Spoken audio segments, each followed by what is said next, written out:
Hello friends, today we will discuss about deep venous thrombosis. In deep venous thrombosis, clot formation is seen in deep vessels. Mainly it is seen in the veins of lower legs, and patients of deep venous thrombosis may develop pulmonary embolism and post-thrombotic syndrome. If the clot from your leg vein breaks and it goes into the pulmonary vessels, it may lead to pulmonary embolism. It is a serious condition, and because of this some patients may die. So it is very necessary to take early treatment in deep venous thrombosis.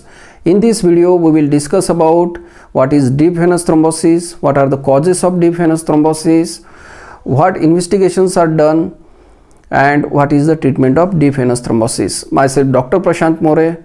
I am member of Venous Association of India and Vascular Society of India. So first we will discuss about what is deep venous thrombosis. In deep venous thrombosis, clot formation is seen in deep veins of your legs. We see lot of patients suffering from deep venous thrombosis, and the symptoms mainly seen in this patient are edema in the lower limb, swelling, pain in the lower limb. Mainly it is seen in the calf area. The deep venous thrombosis mainly affects one limb. Sometimes it may also your both limbs.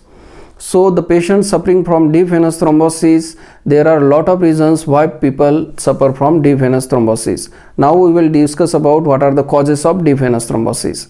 The main cause of deep venous thrombosis is long standing or long sitting job. If you are doing a long sitting job, the circulation in your leg is affected and the impure blood is get collected into the leg veins. Because of that, clot formation is seen and it may lead to the deep venous thrombosis.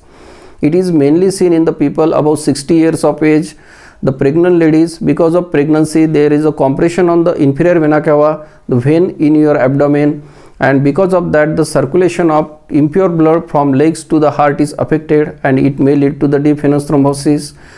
Also the patients who have suffered trauma of the lower limbs, fracture of the lower limbs, or if there is any major injury in the lower limbs, such patients may also develop deep venous thrombosis. Patients who are admitted in the hospital for long period of time, bedridden patients, these patients also develop deep venous thrombosis. It is also seen in the ladies who are taking oral contraceptive pills. Patients suffering from cancer may also develop deep venous thrombosis. The other risk factors for deep venous thrombosis is smoking and obesity. Patients who are suffering from inflammatory bowel disease like Crohn's disease or ulcerative colitis, such patients also develop DVT. If there is a family history of deep venous thrombosis, then the chances of you are developing deep venous thrombosis are more. Also the patient who are suffering from coagulation related genetic disorders, then also the incidence of deep venous thrombosis increases. So there are a lot of causes of deep venous thrombosis. The main cause is immobility. If you are inactive and there is additional risk factors, the chances of developing deep venous thrombosis increases. So what are the complications of deep venous thrombosis? The first complication of deep venous thrombosis is that the clot from your leg veins may break and this clot migrates towards your lungs. It goes into the pulmonary vessels and leads to the pulmonary embolism. Because of that, patient suffers from chest pain, shortness of the breath, palpitations, increased pulse rate. Other than this, patient may develop hemoptysis, that is coughing blood, and because of these complications, patient may also die. So to prevent pulmonary embolism is very important in case of deep venous thrombosis. Hence, if you are suffering from deep venous thrombosis, don't neglect it and take consultation as early as possible. The other complication which is seen in patients suffering from deep venous thrombosis is post-thrombotic syndrome. In post-thrombotic syndrome, the circulation in your leg vessels is affected. Because of the incidence of deep venous thrombosis, the veins of your leg get contracted and recanalization of the veins doesn't happen completely. Because of this impaired circulation, the deoxygenated blood, impure blood get collected into your leg and this lead to itching, blackening of the skin, and other than this, edema is also seen in lower legs. Over the period of the time, ulcer may develop. These ulcers are very painful, very ugly looking, and patients suffer for years because of these ulcers. Apart from that, the skin becomes very leathery type, hard, and if you touches limbs of such patients, they appear like stony hard. So it is very important to take care of deep venous thrombosis to avoid complications.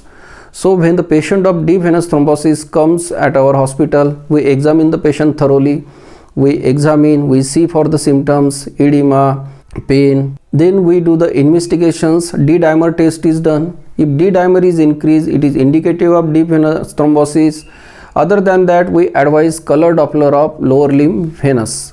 So veins of the lower limb are screened with the help of transducer and probe, and the clots in the lower limb vessels are visualized.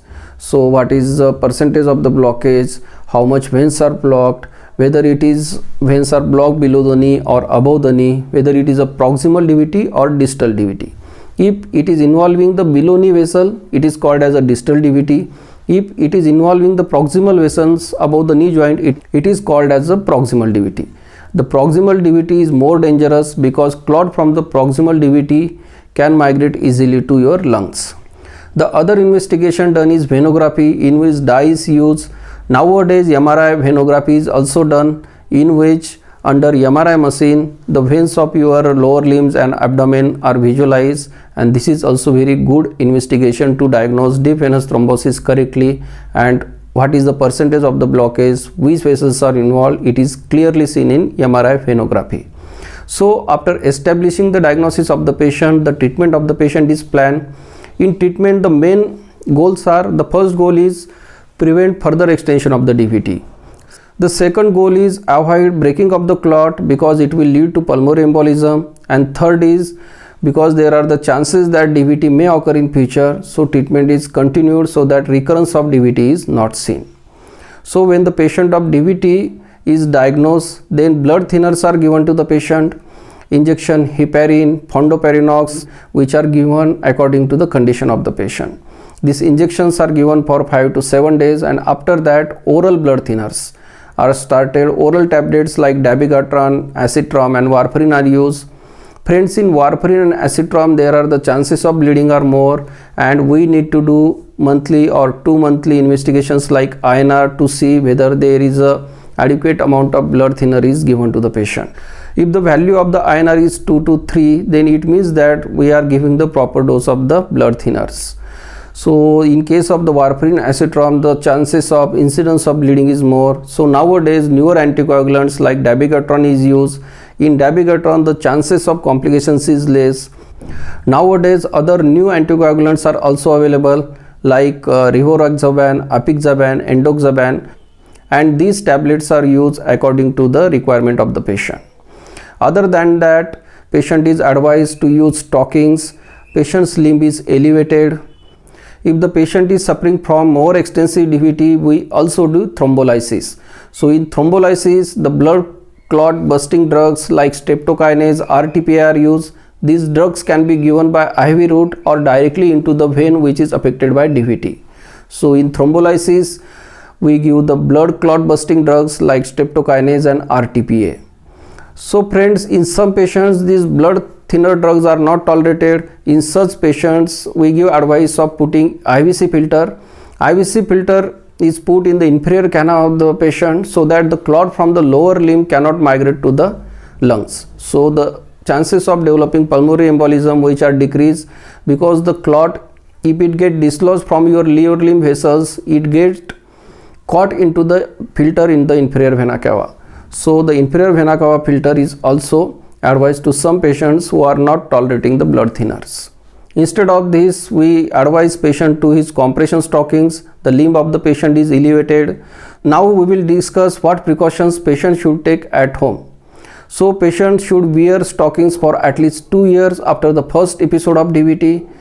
He should wear stockings early in the morning and should remove in the evening. I have given the links of good compression stockings in the description box from where you can purchase it.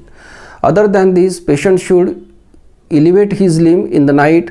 For this, special pillow is available. I have also given the link of limb elevation pillow in the description box from where you can purchase it. To prevent the recurrence of the DVT, the blood thinner drugs are given for 3 to 6 months, and according to the condition of the patient, the decision is taken to stop blood thinners. Patient should also continue the other lifestyle modifications, like he should drink plenty of water, patient should take balanced diet, and patient should avoid sedentary lifestyle. If he is doing the sitting work, he should take break in 1 to 2 hours and take a walk for 5 to 10 minutes. It will help to improve the circulation in the leg of the patient. If you are traveling in a car for long distance, you should take break 1 to 2 hours for 5 minutes and walk in this period so that the circulation in your legs get improved. If you are taking a long flight, take a small walks. If you are not able to take walk, you can do the ankle exercises at sitting position. You should stop smoking, and also if you are overweight, if you are obese, you should control your weight, you should lose your weight. If you want to prevent the complications of DVT, proper treatment of the DVT is very important, and the lifestyle modifications, active lifestyle is very important to prevent new episodes of deep venous thrombosis. I have given my phone number in the description box. I have also written here. From here you can consult me for online consultation. If you have any query, you can write. I will be happy to answer these. Thank you very much.